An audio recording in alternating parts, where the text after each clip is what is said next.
tanto y se podían unir. Entonces tuve una experiencia hace ya cosa de 7 años, fui a Marruecos y como que vimos diferentes asociaciones y al año siguiente pensamos un grupo en poder montar un proyecto con aciertos y desaciertos, ¿no? Porque al final como que íbamos un poco con la idea de yo sé lo que tú necesitas y yo lo creo, una jerarquía, y al final esa no era la manera, ¿no?, de encuentro. Y aciertos porque al final con ese grupo de monitores de aquí de España, ¿no?, y de aquí de Marruecos, como que llegamos a crear algo juntos, ¿no? Y al final como que una mirada en común. Entonces a partir de ese encuentro, de esa historia que se hizo como un pasal de verano, no sé si aquel sería, si existe, supongo que sí, ¿no? Pasales de verano, bueno, cuando acaba el colegio, pues en verano. Pensamos la necesidad de crear una asociación. Entonces, esa asociación lo que era al final era un encuentro pues, con niños, adolescentes y familias para encontrarse y como olvidarse un poco, ¿no?, de esas penas o lo que pudieran vivir en su casa, en su día a día. Lo que pasa es que usábamos las artes como herramientas, ¿no? Taller de pintura, taller de teatro, taller de como algo como muy estructurado, muy puntual. Entonces vi que por ahí tampoco era la manera. Entonces como que seguí metiéndome en el tema, me centré un poco en el tema de la arte y la intervención social, la unión, ¿no? Y entonces como que mi investigación iba un poco en esa línea, en ver que realmente, no era la manera y que quizá lo que había que hacer era como hacerlo forma de vida, ¿no?, y como eje, porque estamos constantemente creando. Estamos creando pues pensando, estamos creando cuando soñamos, estamos creando amando, ¿no? Y al final crear, el arte es eso, crear. Y no es que sea cosa de 4 personas que tienen un don, que sí, que hay personas que pueden estar más sensibilizadas con estos temas, pero que lo podemos llevar a hacer todo, ¿no? Y entonces unir estos dos lados de reflexión, teoría con acción y prácticas creativas artísticas fue algo importante para mí. He visto que yo creo que crear espacios para poder investigar eso es algo que podemos generar. Y los niños o los adolescentes con los cuales tú estás dando talleres, más que tú estás enseñando a ellos. Y también el espacio de hacer intercambios pedagógicos y artísticas. Entonces, que aprender a través del intercambio de conocimientos que ya tenemos. Entonces, mezclarlo, la gente que participaba en ese festival venían de tanto de danza, de arquitectura, de música, de teatro, de todo. Y en estos espacios de laboratorio pedagógico, como lo llamamos, fue a través de dinámicas y cosas prácticas y también a través de conversación y espacios así. Y hablamos de lo que funciona, los dudas que tenemos, lo que está funcionando, y me pareció una experiencia que me enseñó mucho y también que quería buscar llevar a otros espacios porque me pareció como algo que funcione y que se puede aplicar a muchos diferentes contextos, también siempre teniendo en cuenta lo que se necesita en este. Y cuenta que solo no podía ni quería hacerlo y que realmente eso surge de un trabajo colectivo. Y pues un poco de estar aquí es presentar un poco lo que teníamos en mente, que es el Centro Abierto Artístico Al-Lam. Se llama Al-Lam, Al-Lam significa nada de sueño y tiene nombre, aunque no existe, pero tiene nombre porque los sueños al final, aunque no estén de forma tangible, están presentes en cada uno de nosotros. Y lo que queremos un poco es, partiendo un poco quizá de la experiencia de Marruecos, ¿no?, un lugar de encuentro, pero donde no sean las personas que igual que estamos nosotras aquí lo dirijan, sino que es un espacio compartido entre todos, que es horizontal, que todo es compartido, es colectivo. Entonces el compromiso es real, porque viene de todas las partes. Crear un poco ese lugar de encuentro donde sí, las artes están como forma de vida, porque están todos, pero darle un poco la vuelta a la tortilla, llegar mucho más allá, que no se quede solo en meros tentáculos, sino que se trabaja un poco la línea de la conciencia, de la transformación social, y pensando un poco eso, ¿no?, en llegar a los niños, a los adolescentes, a sus familias, a los adultos, y haciendo un grupo de experimentación, ¿no?, y de desaprender lo aprendido, de que al final tenemos todos como muchas corazas, ¿no?, que nos hemos puesto, nos han puesto, y se trata un poco de romper eso, esa criba, y como volvernos a repensar. Esa sería un poco como la idea, ese sueño que está ahí, que seguro que se va a materializar, que ya les que estemos aquí, aunque no por mi parte, pues sí, ya es el proceso, y un poco eso, esta relación de cómo han unido ese arte, esa educación, esos conceptos en el cotidiano. esa idea que nos han trasladado siempre del arte para el arte, del arte como algo que está relacionado pues, con el genio, ¿no? Artista, que está tocado por un dedo divino y que va a ser un artista. Bueno, pues, evidentemente ese no es el concepto que nosotros en clase pretendemos desarrollar. Es decir, nuestra idea, y ahí lo planteamos, bueno, pues es una educación artística que esté relacionada pues, con el tiempo, ¿no? con el momento que estamos viviendo. ¿Qué hacemos con esta realidad? Es decir, ¿qué hace la educación artística en este momento histórico? ¿Qué podemos hacer? ¿Qué hace ya la educación artística? ¿Qué está haciendo la educación? Y por otro lado también, ¿de qué adolece la educación? Y la educación artística. Por otro lado, este chiste de Forge que me encanta, ¿no? Con esa idea de bueno, sí, somos libres, ¿no? Y soy libre ¿para qué? Para poder elegir el banco que me exprima, la cadena de televisión que me deja, la petrolera que me esquime, bueno, la falta que me esquime, ¿no? O la red de telefonía que me time, ¿no? O la opción política que me desilusione, ¿no? Pero insisto, soy libre. En el fondo, aunque parezca que no hay un mensaje muy positivo dentro de este chiste, yo creo que en el fondo realmente, aunque tenemos esta circunstancia, hay un mínimo campo de acción.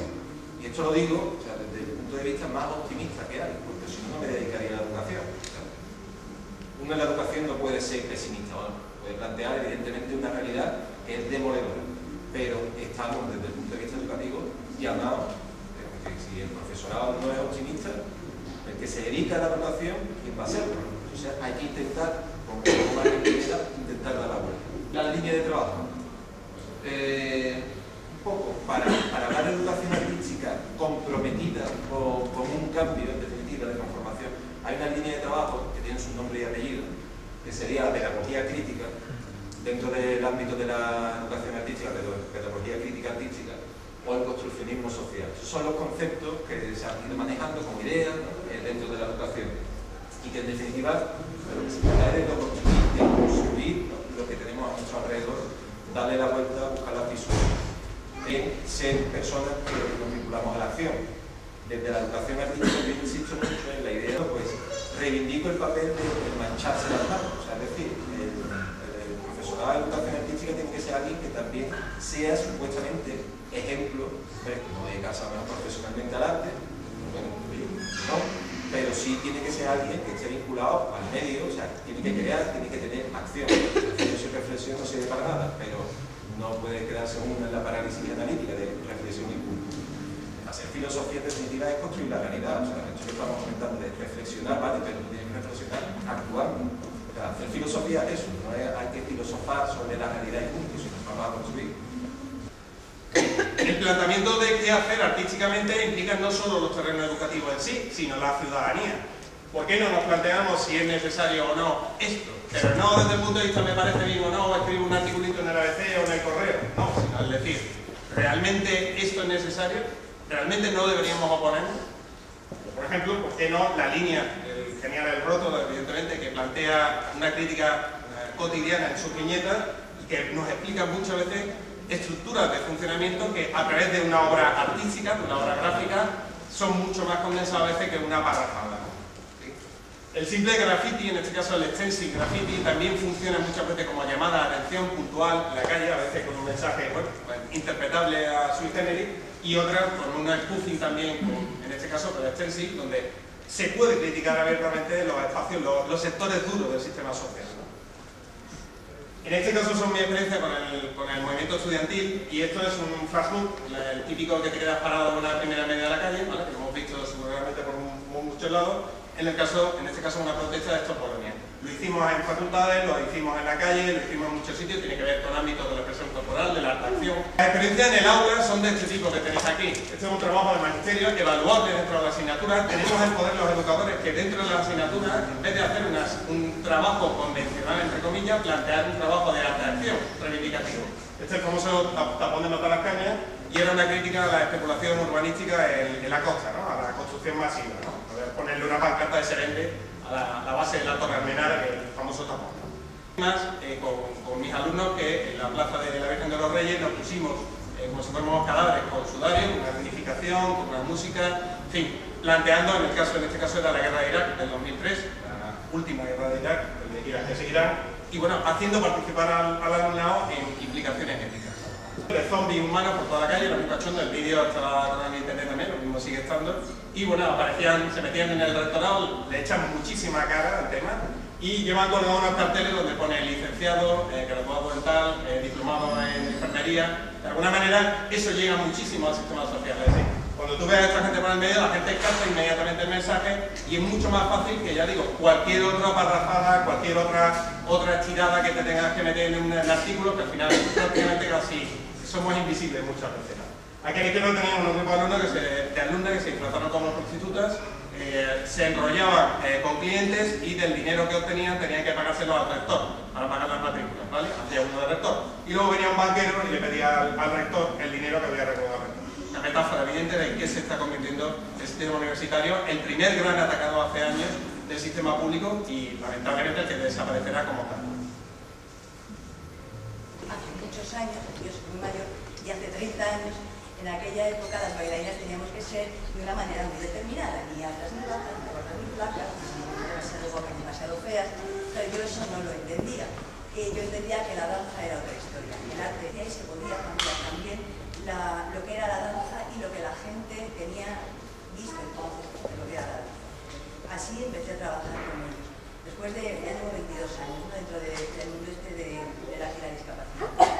Después el siguiente paso fue entender que había personas que realmente tenían un desarrollo muy grande a través de eso. Siempre empezaba con la danza porque era lo que yo conocía, luego ya lo fuimos ampliando a teatro, a música, a pintura, artes plásticas. Yo entendí que había personas que a través de la danza pues podían desarrollarse principalmente como personas. Claro, estoy hablando de personas con discapacidad intelectual, que pocas veces tienen voz, mucho menos voz, que ellos no pueden reivindicar, que ellos no pueden decir quiero ir por aquí o quiero ir por allá, ¿no? Que normalmente siempre se lo dan todo hecho. Y yo veía que el arte pues apoyaba todo ese camino que ellos podían. Ellos no hablan bien, por ejemplo, y entonces tú abrías a través de la danza ese canal de comunicación, porque esta idea de que una persona tiene 30 años y que digan que es como un niño de 7, pues es mentira. Tiene 30 años vividos y tiene 30 años de experiencia. Lo que pasa es que no pueden o no saben poner en pie todo eso que tienen aquí dentro. Entonces yo entendí que la danza era un canal de comunicación para que ellos pudieran desarrollar toda esa experiencia y todo eso que llevaban dentro. Yo creo que las personas con discapacidad intelectual, tal como está funcionando ahora mismo el sistema educativo, no van a estar integradas y normalizadas nunca. Porque por la experiencia que yo tengo, toda la gente que viene a nuestro centro, cuando llegan a cierto momento del instituto, lo que llevan son depresiones muy grandes, porque fijaros además el absurdo, ¿no? Se habla de integración, ¿vale? Entonces, la educación, el sistema educativo no está preparado para incluir a personas con discapacidad intelectual, no está preparado para nadie, pero mucho menos para personas además con discapacidad intelectual. Y encima lo que se está haciendo es cuando, o sea, en vez de mejorar la imagen que se pueda tener de ellas, encima los propios compañeros tienen una imagen todavía peor. ¿Por qué? Porque esas personas se sienten absolutamente no integradas. Entonces las conductas se aumentan por 1000. Y entonces la imagen que tienen los compañeros de las propias personas que tienen en su propia clase es todavía mucho peor. Cuando he ido reflexionando es que creo que lo que realmente puede ser integrado y normalizado es el arte. Y como muy bien se había dicho antes, no dividiéndolo en talleres, lo había dicho ya, en talleres de ahora teatro, ahora danza, ahora audiovisual, ahora tal, no, sino todo eso juntándolo. Yo tengo